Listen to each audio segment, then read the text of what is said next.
నమస్తే, welcome to Maitri media. Telugu వారికి తాజా సమాచారం అందించడానికి తొలి అడుగు వేస్తున్న మైత్రి మీడియా న్యూస్ ఛానల్ కు స్వాగతం. ఛానల్లో వార్తలు ప్రసారం మొదలవుతున్న శుభ తరుణంలో మీ అందరి ఆదరాభిమానాలు కోరుకుంటూ మీ ముందుకు వచ్చేస్తున్నాం. మా మైత్రి మీడియా న్యూస్ ఛానల్ ని సబ్స్క్రైబ్ చేయండి, లైక్ చేయండి, షేర్ చేయండి. నూతన న్యూస్ అప్డేట్స్ ని మీ ముందుకు తీసుకొస్తూనే ఉంటాం. రేవంత్ రెడ్డి ప్రభుత్వం వచ్చిన తర్వాత తమ బాధలు పెరిగాయంటున్న రైతులు ఒక్కసారి వారు ఏం చెప్తున్నారో వారి మాటల్లోనే వినండి. ఎన్ని రోజులు అవుతుంది అన్న పోసి? 8 రోజులు అవుతుంది. 8 రోజులు అవుతుందా? ఎంత వేసిరు పంట? ఎన్ని ఎకరాలు వేసారు? ఇది 2 ఎకరాలు.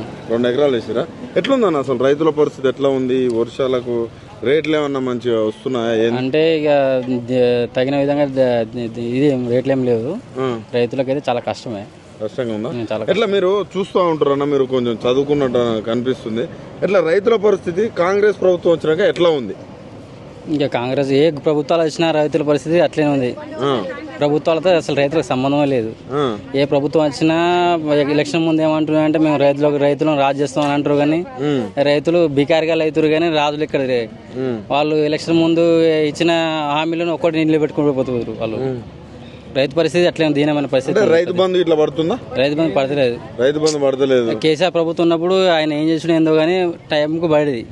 ఇప్పుడు కాంగ్రెస్ ప్రభుత్వం వచ్చిన కాంచెలు అసలు రైతు బంధు లేదు, ఏం లేదు. రైతు బంధు లేదు. ఎట్లా మరి ఇప్పుడు రైతు బంధు రావట్లేదు, గిట్టుబాటు ధర లేదు, వర్షాలకు కొట్టుకపోతుంది, మరి రైతు ఎట్లా బతకాలన్నా? ఇక గవర్నమెంట్ చూసి అసలు ఆదుకోవాలి యాక్చువల్లీ, కానీ రైతులు అనేది పట్టించుకునే మానబాబు స్థానిక ఎమ్మెల్యే వచ్చి కలిసిండా? అసలు ఆయన ఎలక్షన్ ముందు వచ్చింది తప్ప ఇప్పటి వరకు అసలు ఇట్లా మొన్న వర్షానికి కొట్టుకపోయినా కూడా అసలు మరి ఏం జరుగుతుంది మార్కెట్ లో ఒకసారి వీడి చేసి చూద్దాం, రైతుల పరిస్థితి ఎట్లా ఉంది, వాళ్ళ బాగోగులు మరి తెలుసుకుందామని ఇక్కడనే ఆయన క్యాంప్ ఆఫీస్ ఈయనే ఉంటది. కిలోమీటర్ దూరం కూడా లేదు. ఇక్కడ మార్కెట్ కిలోమీటర్ దూరం లేదు ఆయన క్యాంప్ ఆఫీస్ కు. మరి వచ్చే రైతుల పరిస్థితి ఎట్లుంది తెలుసుకుందాం. మరి వర్షాలు పడ్డాయి కదా, అకాల వర్షాలు పడ్డాయి, మరి వాళ్ళకు లాభమా నష్టం అయింది, మరి ప్రభుత్వం తరపున మనం ఇప్పిద్దామా, వాళ్ళకు నష్టపరమైన ఇప్పిద్దాం అనేది అసలు కనీసం ఇంకిత జ్ఞానం కూడా లేదు ఎమ్మెల్యేకి అయితే. అసలు ఆయన ఏం చేస్తుండో మరి గెలిచిండా గెలవలేదా మరి ఆయనకి తెలియదు. ఆయన ఏం చేస్తుండా మరి ఆయన స్వలాభం కోసం ఏమన్నా మరి కాంట్రాక్ట్ ఇట్లా తీసుకుంటుండా? ఆయన ఆయన గ్రౌండ్ లెవెల్ లో పనిచేస్తాడు. గ్రౌండ్ లెవెల్ లో అప్పుడు ఆయన పీరియడ్ లో మన ఏముంది అప్పుడు అకాల వర్షాలు పడ్డాయి.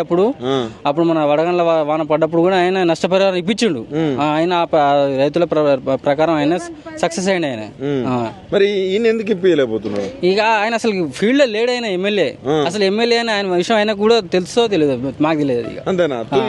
అంటే మీరు ఎంగరు ఉన్నారు, తులం బంగారం అన్నారు, పెళ్లి చేసుకున్న వాళ్ళకి ఏమైపోయింది? తులం బంగారం లేదు కదా, అరతులం లేదు, అసలు పావుతులం కూడా లేదు. అంతేనా? అది ఉత్తి ముచ్చట్లు. ఫ్రీ బస్ ఎట్లున్నది? మీ అమ్మ వాళ్ళు వీళ్ళు పోతా ఫ్రీ బస్ కు ఎందుకు అది పెట్టి దేనికి? అది ఫ్రీ బస్ పెట్టి దేనికి? అది ఏంటంటే అది టీచర్లకు వీళ్ళకి అది యూజ్ అవుతుంది. ఇప్పుడు రైతులు ఉంటారు, వాళ్ళు చేనుల పని చేసుకుంటారా, రోజు బస్సులకి తిరుగుతా ఉంటారా? ఒక్కొక్కరికి 6,000 మిగులుతాయి అంటుండే కదా. ఎవరు మరి వాళ్ళు తిరుగుటోళ్ళు మిగులుతారు. 500 వస్తాయి కనీసం.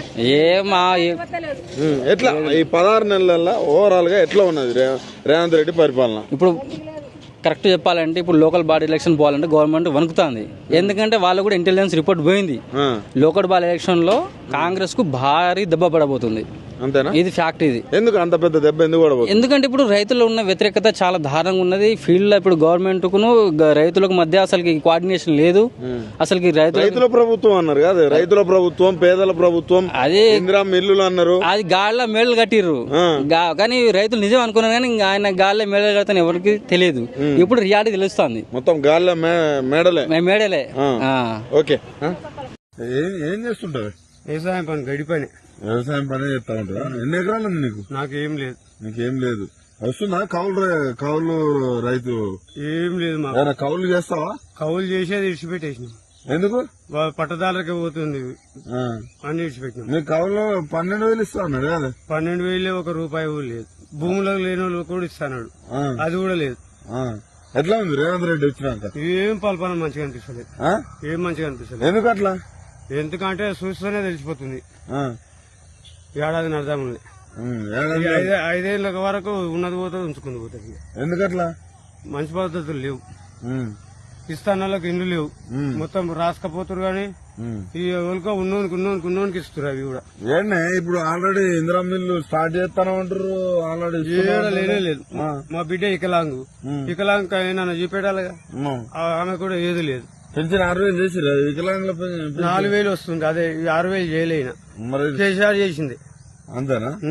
మరి నిన్న మొన్న కూడా రేవంత్ రెడ్డి ఏమంటున్నంటే నేను చెప్పిన మాట 100% చేస్తా, అన్ని చేసి అన్ని గురుగురుకల మాటలు, అవి గురుగురుకల మాటలు. ఎవడు కూడా వేయడు, ఆడోళ్ళు కూడా వేయరు ఈసారి. ఎందుకు? వాళ్ళకి నచ్చలేదు. వికలాంగులు కూడా మొత్తం వేయరు. వాళ్ళకు ఇల్లు లేదు, ఏం లేదు, కిరాయి ఇళ్ళ. మహిళా ప్రభుత్వం అంట కదా, అంటారు. మహిళలు ఎందుకు వేయలేదు? మహిళలు వేసే గ్రూప్ సంఘాలు వేసే మోసం చేసినాయి. ఎట్లా కేసీఆర్ ఉన్నప్పుడు ఎట్లా? కేసీఆర్ ఉన్నప్పుడు మంచి పద్ధతులు ఉన్నాయి, గ్రూపులకి ఇచ్చిండు, అన్ని పనులు చేసిండు. ఇప్పుడు ఫ్రీ బస్సులు ఎట్లా నడుస్తున్నాయి? ఇక నడుస్తున్నాయి అంటే ఆడోళ్ళకనే వేసిండు, కానీ అది మొగోళ్ళకు కూడా సీట్లు దొరకకుండా మొత్తం వాళ్ళదే అవుతుంది రాజ్యం. తులం బంగారం అవుతుందా? తులం బంగారం లేదా అని ఇంట్లో ఏది లేదు. ఇది గ్యాస్ కు ఒక్కరు 40 రూపాయలు కూడా పడతలేదు, అదే 1000 రూపాయలు గ్యాస్. 1000 రూపాయలు 500కి ఇస్తారు. ఇక్కడ వస్తే నరికి చంపుతారు. ఎందుకు? 500 గ్యాస్ అంటే శత్రువు కూడా మాట అనుకుంటా చేస్తాడట. ఇక్కడ వచ్చి ఊళ్ళకి వస్తే పల్పారం మొత్తం తెలిసిపోతుంది. ఎందుకట్లా? ఎందుకంటే 10 ఏడాది నడదాములే అంత మొత్తం ఆగమాగమే ఉంది. అన్నిటికీ వేయించిండు, పప్పులకు ఉప్పులకు నూనెలకు అన్నిటికీ వేయించిండు. ఎట్లా మరి ఇట్లా అయితే ఎట్లా? ఆటోల పరిస్థితి ఎట్లా ఉంది? ఇప్పుడు ఆటోలది మొత్తం వాళ్ళకు కూడా ఏ కిరాయిలు దొరకకుండా అయిపోయింది బస్సులు వేసి. అంతేనా? పిరి బస్సులు అనే వరకు ఆటోలు మొత్తం ఆటోలు అలానే ఎక్కుతారు. ఇప్పుడు ఏం పోయినా మొగోళ్ళే పోతారు. ఇప్పుడు మళ్ళీ ఎలక్షన్లు వస్తాయి, ఇప్పటికిప్పుడు ఎలక్షన్లు వస్తాయి, సర్పంచ్ ఎలక్షన్ కూడా వస్తట్టున్నాయి. మరి ఓటు వేస్తారా? కాంగ్రెస్ కి కానీ టీఆర్ఎస్ గవలీలో పడితే ఆయనకి వేస్తారు, రూపాయి తినకుండా వేస్తారు. ఎందుకు? ఎందుకంటే ప్రభుత్వం ఏం చేస్తుందో ఇప్పటిదాకా ఎట్లా చేసారో అట్లా చేస్తేనే నస్తారు. ఇంటింటికి వచ్చి తిరిగి చూసిపోయేది. ఇప్పుడు ఎవరు తిరగటోడు లేడు. ఇప్పుడు ఇండ్ల ట్యాక్సులు కూడా కట్టించుకుంటుండు, కట్టేవి కూడా మళ్ళీ కట్టించుకుంటుండు, మళ్ళా కట్టించుకుంటుండు. ఇబ్బంది ఉంది. ఇబ్బందే ఉంది. ఓకే.